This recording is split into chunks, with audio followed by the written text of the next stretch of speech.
Hi, I'm Hanna Rosin, and I'm a senior editor at The Atlantic.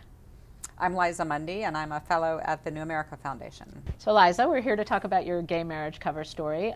You make a claim in the story which is kind of shocking to many people, which is that not only is gay marriage not going to destroy heterosexual marriage, but that gay couples are almost a model for how to revive heterosexual marriage, which is disappearing in America. One of your quotes is that gay couples are working things out in a way that straight couples might want to emulate. Let's start talking about the mechanics of what gay couples can teach us.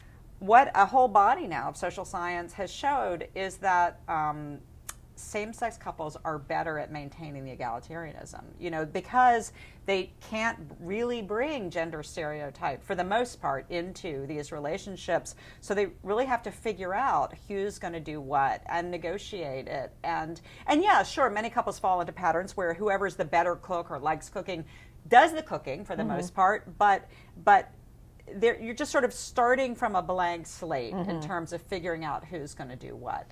So you followed a bunch of studies or learned about a bunch of studies. What did they actually find about some of the models that gay couples are inventing? There's a really interesting now new study in which couples were videotaped interacting with their kids. And so these psychologists, Charlotte Patterson and who's at UVA, and a colleague would go into these houses and they would put a blanket on the floor and some toys. And these were parents of young kids. And these are couples who've all adopted children. And again, looking at heterosexual and then same-sex parents of adopted kids.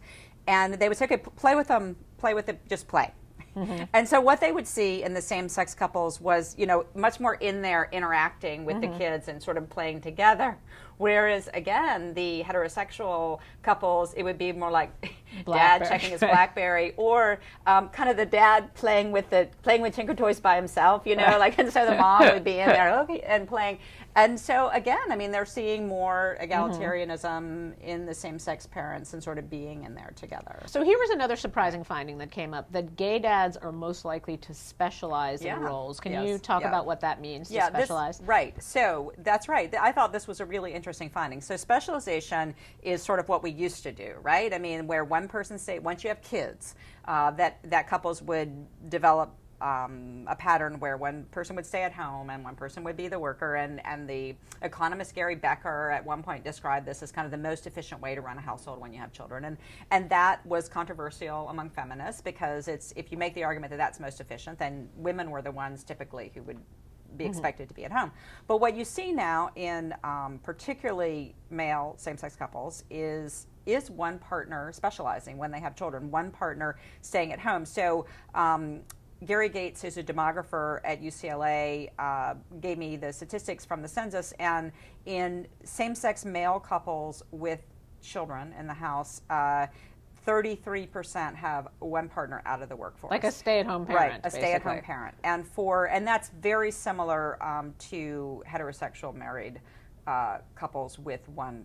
It was a little bit more, right? The gay couples were a little bit more. It was 1 percentage point more, which is not statistically significant, but really quite interesting. In this era of the mommy wars and the sort of eternal looking at other households to see if they're doing it better or differently, and the anxiety that women feel about choosing to stay home if that works better, that maybe this could abate that anxiety a little bit. Maybe it could at least introduce the acceptance that sometimes actually this is easier. If it works for the couple, for one person to be at home and one person to be working, then that's okay.